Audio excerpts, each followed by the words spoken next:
And so today we're going to be talking about your music, how you get involved in music, and then the books you've written, and so many things dealing with jazz.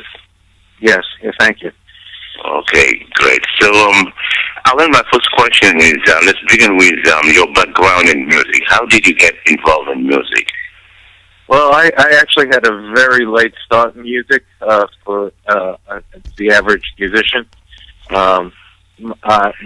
My parents did not want to encourage me into playing an instrument, but I found out in the New York City Board of Education that they will teach you an instrument for free and even supply the instrument. So they gave me a list of instruments, and I didn't know too much about it.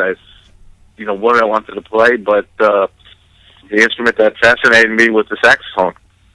So that's where I got my start in high school when I was about 16 years old at the time. So that's kind of late for a professional musician to start. Most of my students are 8 to 10 years old when they start. So it's a difficult start. I had to do a lot of work to get where I wanted to get. Good. So, Allan, can you tell us, the different places where you've lived and where you were educated generally and musically?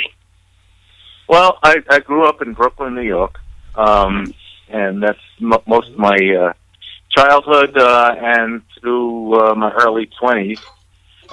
And the people I studied with were actually famous New York City musicians.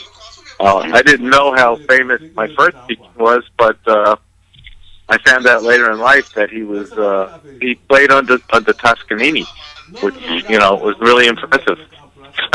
But he never even talked about that too much. He just was concerned about me learning how to play music, and of course the music teachers in my high school. One was had a doctorate in music, and the other teacher was a Broadway musician. After school, he would put on his tuxedo, get on the subway, and go to play trombone in many of the major Broadway shows. So that was my first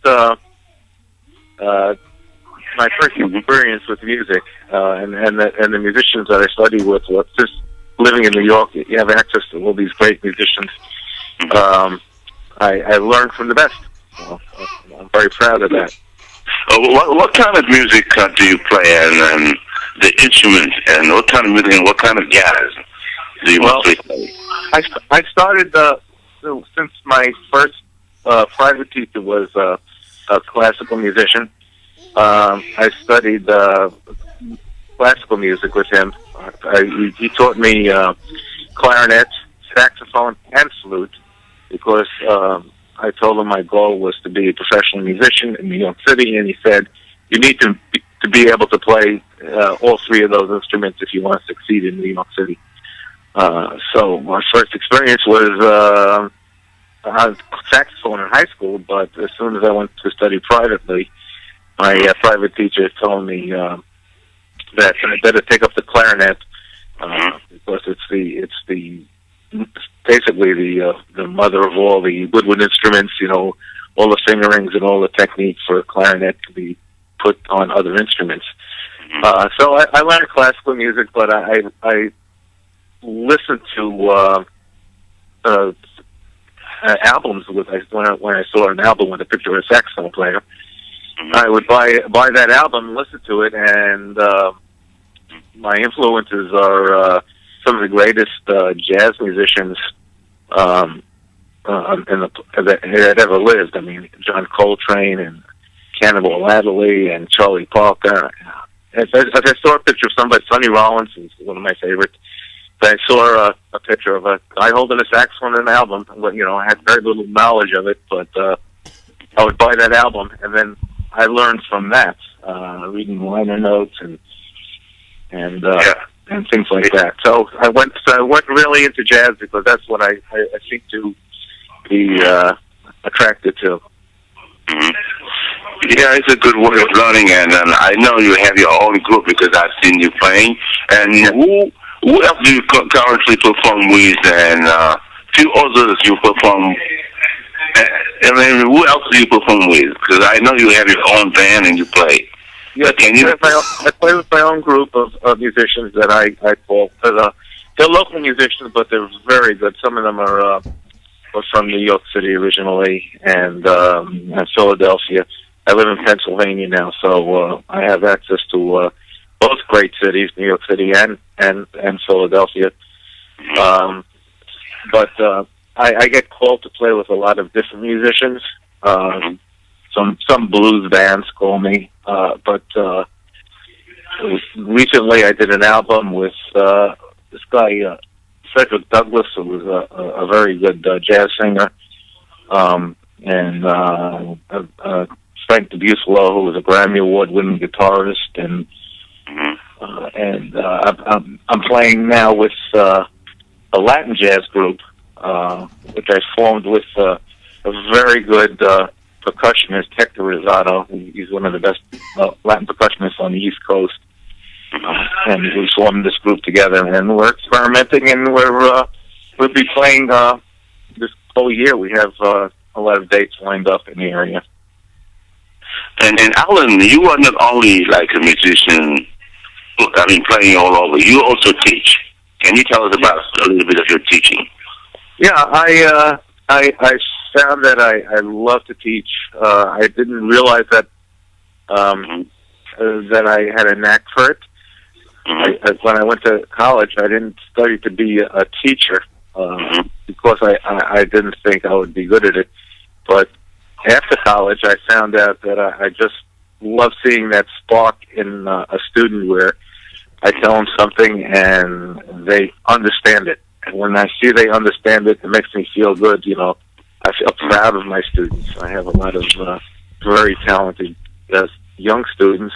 And also, I have some older students. My oldest student was last one I taught was about 84 years old. Wow! So I have students ranging from 8 years old to about 84 years old. I conduct a band, a big band, like Count Basie style band at a local center, with a lot of retired musicians who don't get an opportunity to play jazz, and I bring in jazz charts. Some of them are original charts from Count Basie, Duke Ellington orchestras, and I teach them what to do and how to play it. Some of them are naturals, and they were retired professionals. Some of them I have no experience in it at all, so I consider that a teaching process also. And as I teach, I learn myself. Oh, yes. So let's take a little break and listen to your music. Thank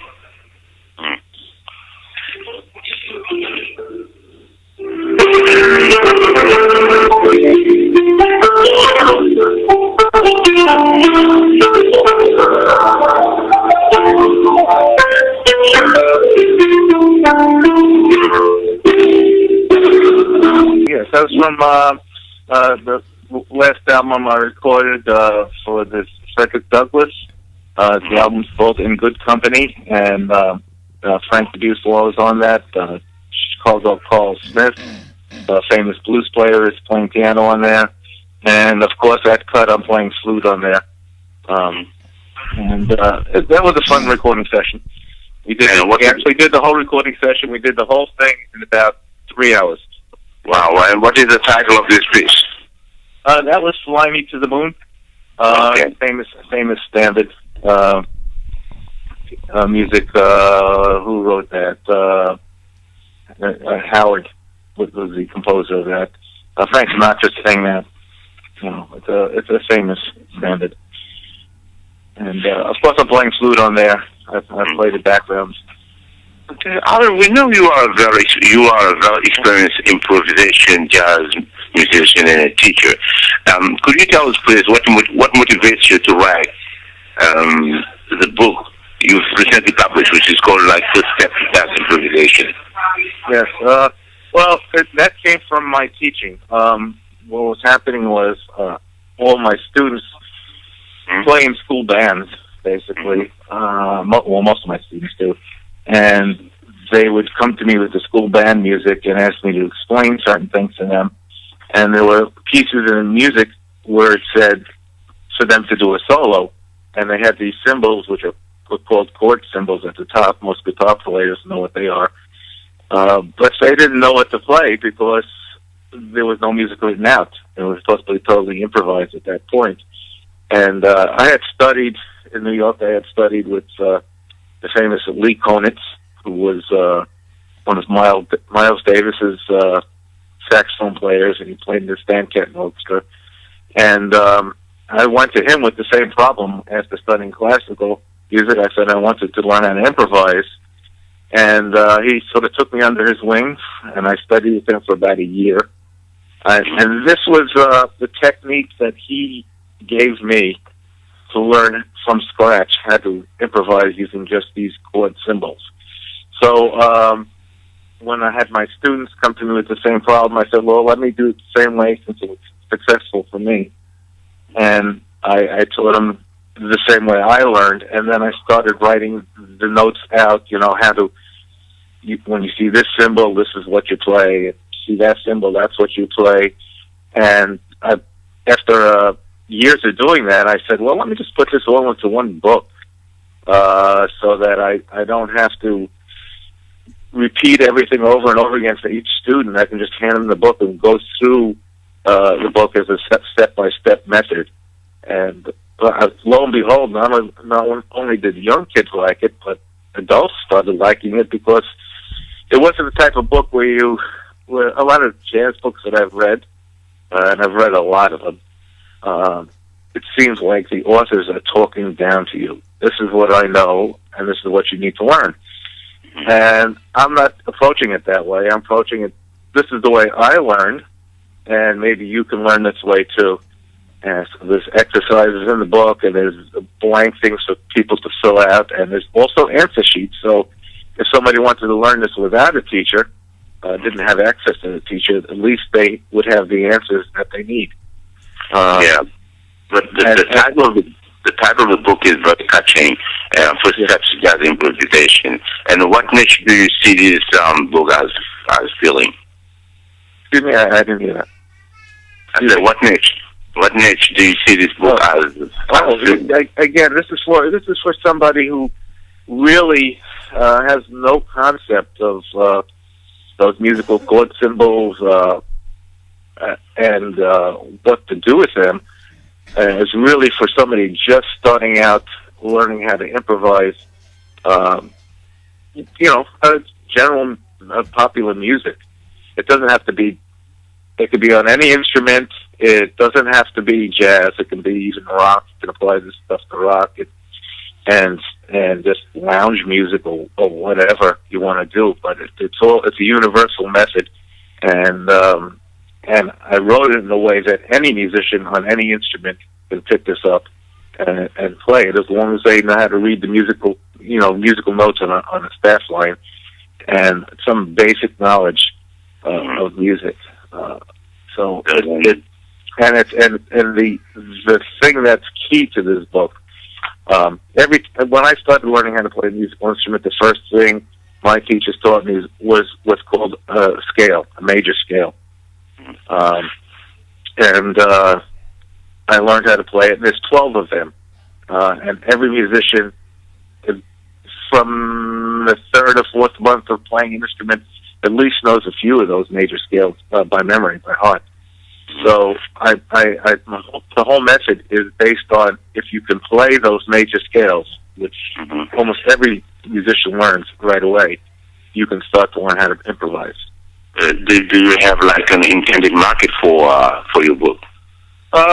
Again, it was intended originally for younger students, young teens, maybe even younger. But what happened was, again, so many people, older people, said, "Well, this is easy to understand, so let me try this book." And I sold just as many to adults as I've sold to kids.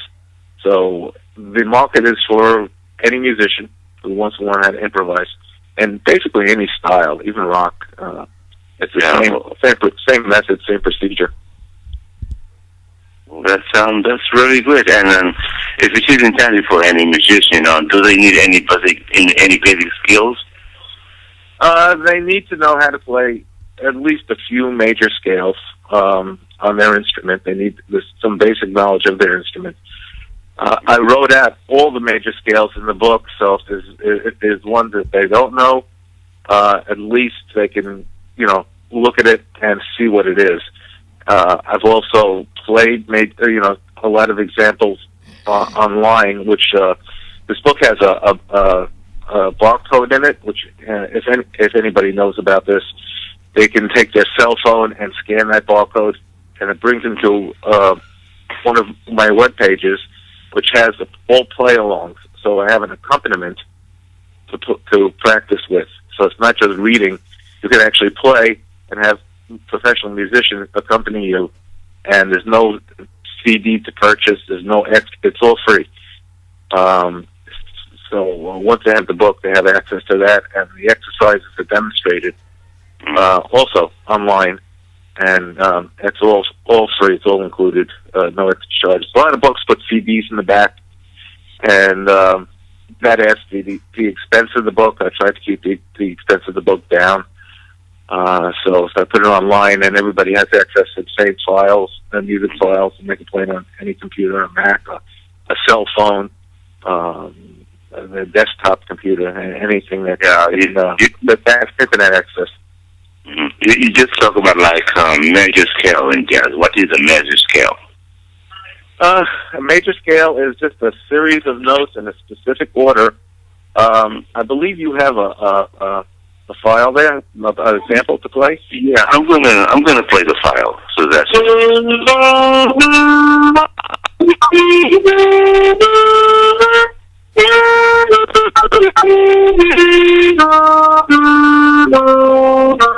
notes to make an interesting solo, believe it or not. And that's the way I learned how to do it. And I have some examples in the book of me demonstrating it, playing one note at a time per beat, and then playing it 2 notes at a time for every beat of music, and up to 4 notes at a time for every beat of music. So that's the way I still practice difficult songs. I still practice that way. It helps me memorize them and memorize the series of chords that are in there. And again, I give the examples of that online. Okay, I didn't know. Can you tell us about your own musical education and then your influences, your teachers, your mentors? Because we know jazz is a rich music, and to be a professional artist, so you have to travel a lot, play with a lot of artists, do a lot of researches, and be educated. So we'd be really happy to hear from you telling us about your own teachers, your mentors, and your education. Well, again, my mentors were the high school, my first teachers. And then I played with other musicians in the high school band, and I realized that I didn't know a heck of a lot because these other musicians were so good. I happened to be in a high school that really emphasized music, even though it wasn't a music school. It was just a general public high school, but the music staff there was incredible. And I went out looking for a music teacher privately, and I stumbled across this guy, Nat Shapiro, which if you were my age and wanted to learn a woodwind instrument in Brooklyn, New York, he was the guy that everybody studied with at the time. And again, he played under Toscanini when he was younger. He had an automobile accident, which limited his mobility, so he couldn't get around, so he wound up teaching. He was a fantastic instrumentalist, could read any kind of music you put in front of him. Wasn't an improviser at all, just a technical musician. He put some music in front of him, and he taught me how to do that. He taught me how to, and he put any music in front of me, played in any key. I learned that technical bit of the instrument. Again, saxophone, flute, and clarinet was what he taught. He also taught oboe. I didn't go into oboe at all because I wanted to stay with the jazz thing. After that, and I got to a point where I was very proficient. I was already doing some studio work in New York because I could read anything that anybody put in front of me. From that point, I went to look through the list of union musicians. I was a union musician at the time, Local 802, and they published a book with lists of musicians in that local at Local 802. And I went through it, and I looked for musicians that I saw on my record albums that I collected, and I called them up, and do you teach? They'll say no, and all of a sudden I would get to somebody that said yes. And the first person that said yes was Lee Konitz, who was really one of the best alto saxophone players in the world. He's still alive. He's in his 80s right now. And what's his name again? Lee Konitz. Leekonitz.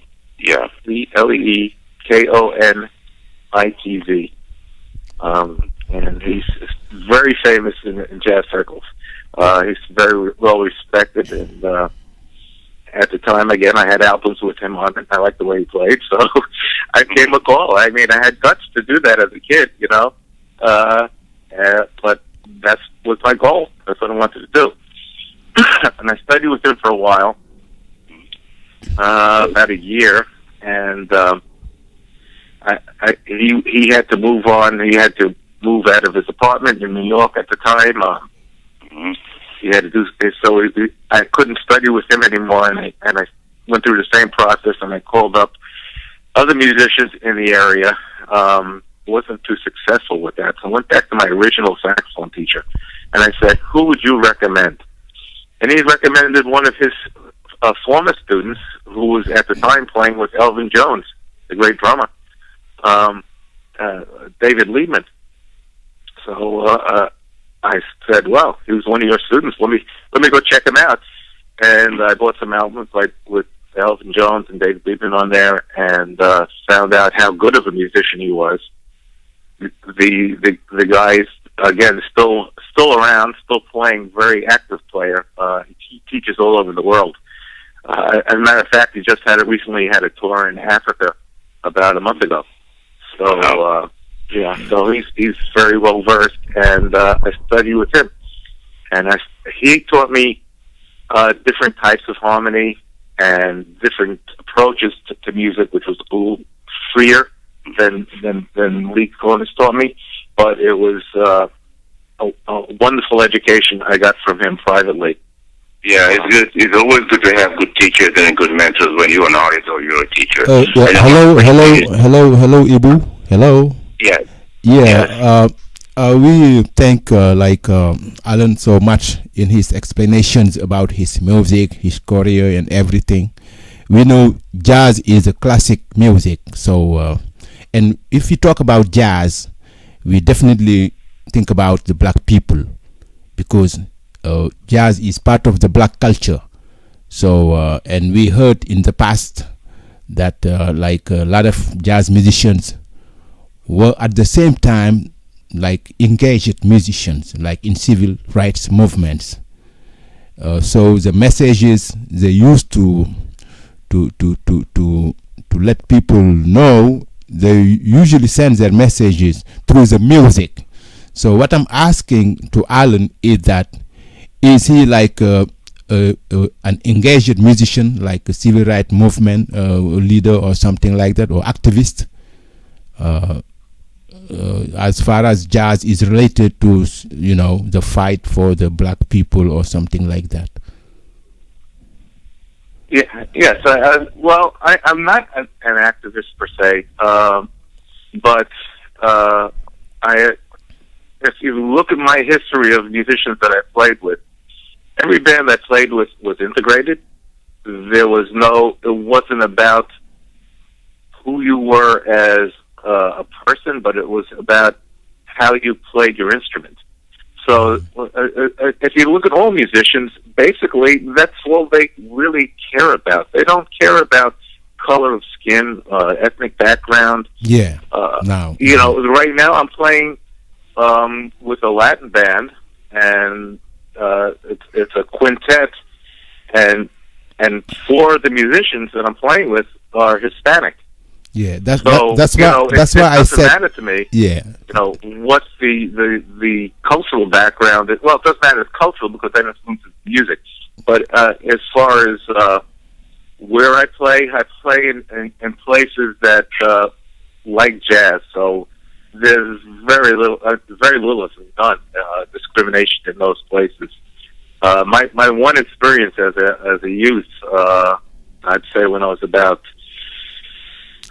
18 or 19, I was playing with a band, and the guitarist I was playing with was the best guitarist I've ever played with at that point.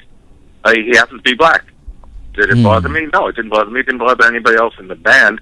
But when we went to play in this one place in upstate New York, it was a small town. We walked in, and we were supposed to be the band to back up a show. A singer was coming into this hotel, and we've been playing this hotel as the band to back up the singer.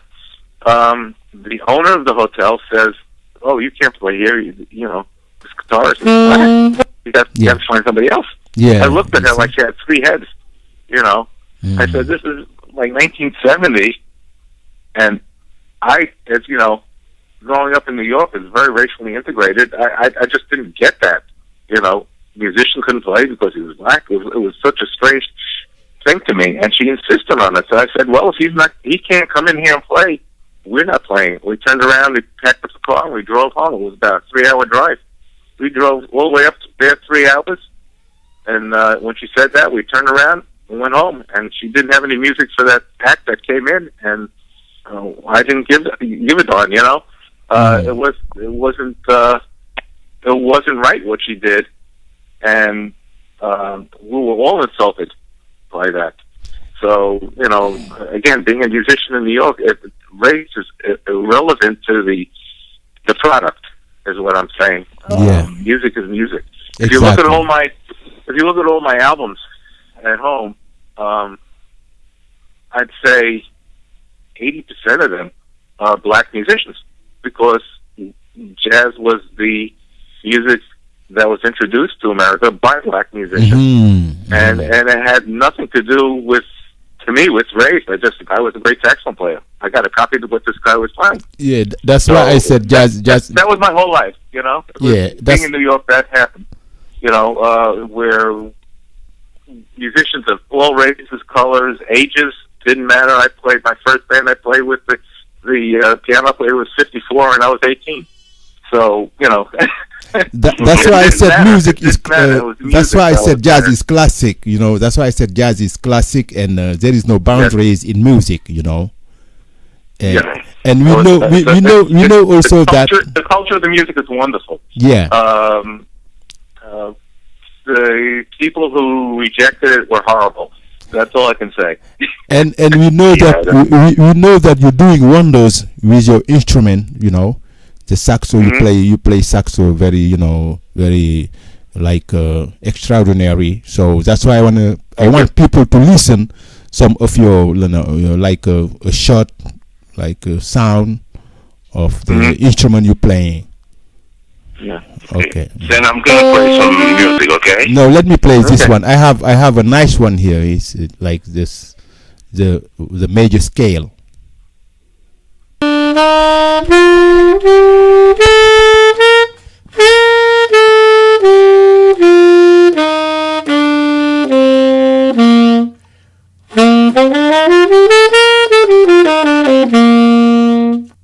Yeah, that's what I'm talking about.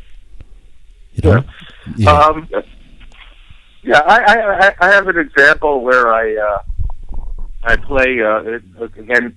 John Coltrane was one of my favorite saxophone players. His music was very difficult to understand later in his life, and early in his life, it was understandable, but you really had to study. He was a very deep philosophical musician. One of his pieces, which I believe I gave you there to play, is Giant Steps. Most musicians find that very difficult to play. Using my method, I have a step-by-step example of how I practiced it, And it's only those major scales that I talked about. There's only 3 of them in the whole song. But it's daunting because when the musician hears it, they're not in the normal order that you would normally hear those scales. So there's a thing called chord progressions where everybody's used to hearing a blues and they know what the chord progressions are in the blues. When John Coltrane started writing music, he started as a blues musician, but as he matured, he started writing things that you really have to think about and really have to analyze to play. A very intelligent man. So I gave you an example. If you can play it for them, I obviously I can't play it over the phone. Yes, I'm gonna play Giants. Yes. Yeah. So there's a few files. At first, I played the melody. So people who have never heard the song before can hear it. Yes, then. Yeah, I think if I play the song here, it's more clear if I play it from here. So I have one of his songs which is called "Fly Me to the Moon." I already played that. So we're playing Giant Step. Okay, go ahead then. Yeah.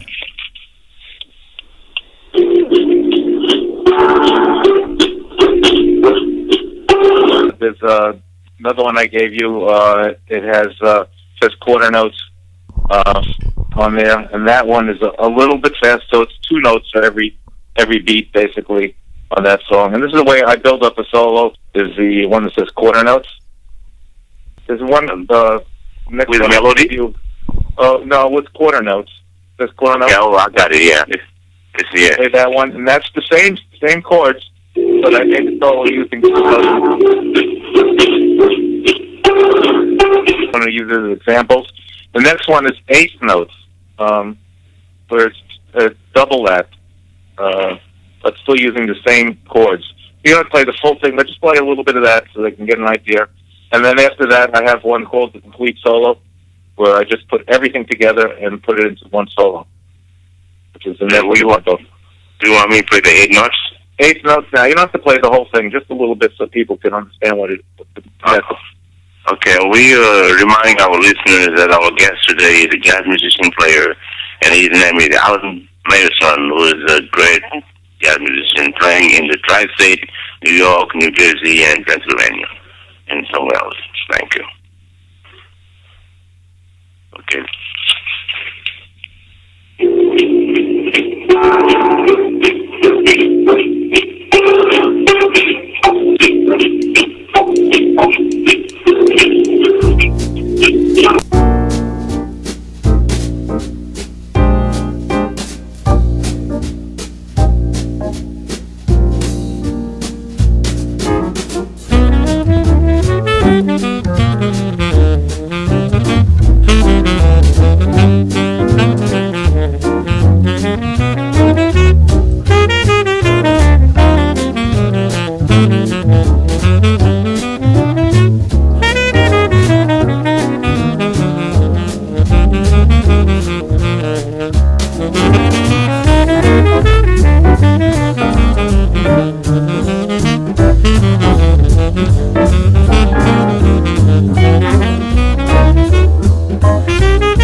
That's me putting everything together.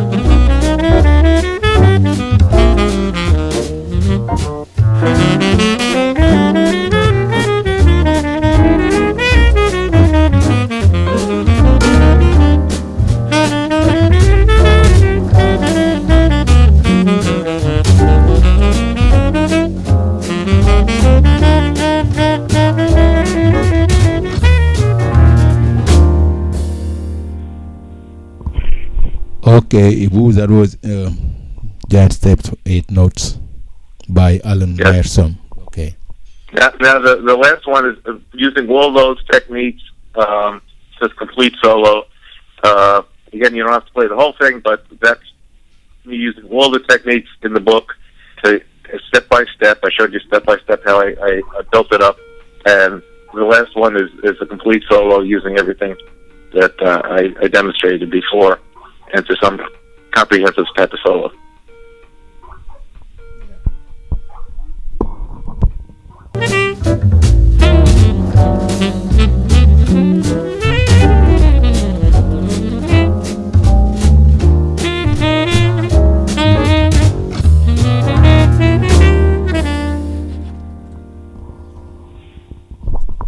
Okay, Ibu.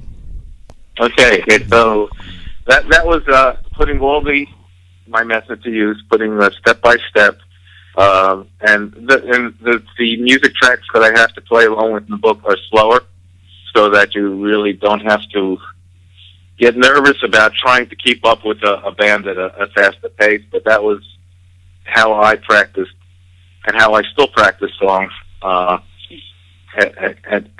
that are difficult to play. I play one note at a time per beat, and 2 notes per beat, and 4 notes per beat, and then I'm able to make a whole solo. The knowledge is already deep rooted in my brain and my fingers. So, and I have been very successful with young students as well as adults, teaching them that method. And that's the method that Lee Konitz taught me to play, and I still use it to this day. So it's about 40 years ago. And then your book has been endorsed by late man. Who's that person? Yeah. Yeah, David Liebman, I mentioned earlier that he was one of the people I studied with after Lee Konitz. We both grew up in Brooklyn, and but he went on to play with Elvin Jones, great drummer, and then Miles Davis during his electric days in the 70s. He played with him. Now he's teaches the doctorate program, I think, in the Manhattan School of Music. He also is a guest teacher in many colleges around the United States. And like I said, last month he completed a tour of Africa with his group. Very talented musician, very intelligent man, and a very nice person to know. Yeah, he read my book. He read my book and he said, this is great. This is what the music business has been missing. A book that starts from nothing, where you absolutely know nothing, and to a point where you can actually play a comprehensive solo. So that's who he is, and he's a National Endowment for the Arts (NEA) jazz master. Now he just got an award 2 years ago with, I think, Wynton Marsalis was with him on stage, and a few other very famous musicians with him on stage. And Lincoln Center getting that award. So my question he's still a friend and mentor, by the way. Yeah, my question is, as a recording artist, as the band leader, as a teacher, it means you have a busy life. But how do you get into writing and also self-publishing? Okay. Well, again, I started the writing because I was physically writing out all these exercises and things to do for my students. And I said, well, I have to put this into a book. I'm getting up there in age, and I want to pass something down to the next generation of musicians, and I want to keep the music alive. It's a very important music in world culture as well as American culture, and I feel that there's nobody out there that's taking a younger kid under his wing and saying, "Here's what you need to learn how to play." So I figured, let me try writing a book. I really have not done that before, and I wrote pieces of music, but I've never wrote a piece of literature.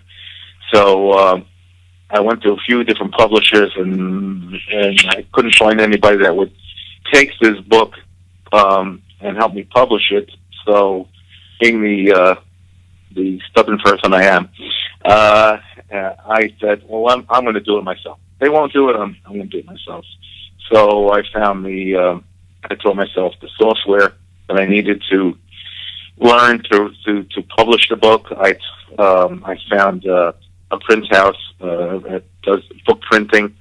I brought it to him and made sure everything was good with him, and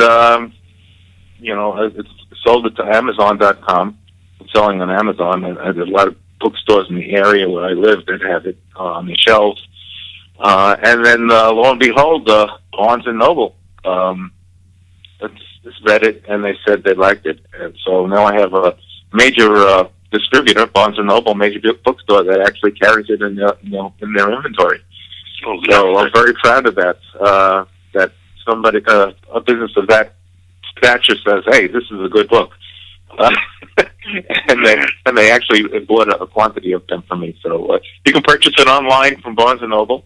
You can purchase it online from Amazon, and some of the Barnes and Noble bookstores in the tri-state area have it on their shelves. So if they don't, you could just walk in there and ask for it. They can get it within a day or so from another local store. So it's available anywhere. If you can go to my website, I have a website called beginningjazz.com. One word, beginningjazz.com. There's links to where you can buy the book online if you have to. And Allan, you have some stuff coming up. So you're gonna have a performance at Royal Social House in Allentown. So who will be in your band, and what instruments are they going to be playing? Well, that's my the band I'm going to be playing with is with the Latin jazz group. Hector Rosado. Again, he's he's played all over the world. He's a famous percussionist.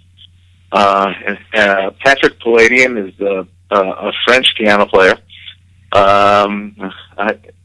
Then we have Hispanic bass player Mike Rivera, a very good bass player, and another percussionist, Carlos Ortiz, who's also a great percussionist. So the five of us will be playing at this Raw Social House in Allentown.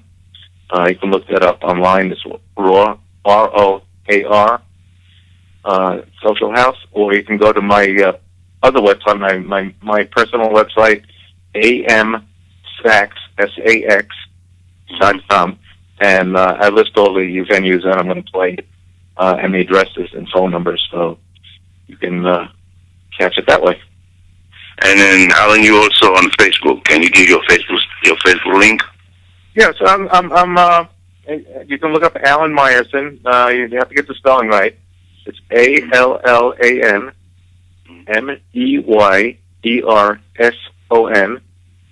And on Facebook, I have Allan Meyerson Music on Facebook, which is just dedicated to my music. And I also have one, Beginning Jazz, on Facebook, which is dedicated to the actual book that we're talking about. So, Allan, we can, unless you have something to say, but we are coming to the end of our show, so your last word, please. Last word is, I would love for every musician to experience jazz, and at least learn about it. I mean, it's a great American history. There's so many black musicians that are unheard of, in our culture, that really need to be heard and really need to be understood. There's a lot of other books in the history of jazz that are out there that are great. And I just encourage everybody to pick up the instrument and try to play from the heart, not from what's on the page. I think that's the whole key to jazz. Thank you very much, Allan. It was really nice having you. Thank you very much. I appreciate the support, and I'll keep listening to you. Thank you. Okay.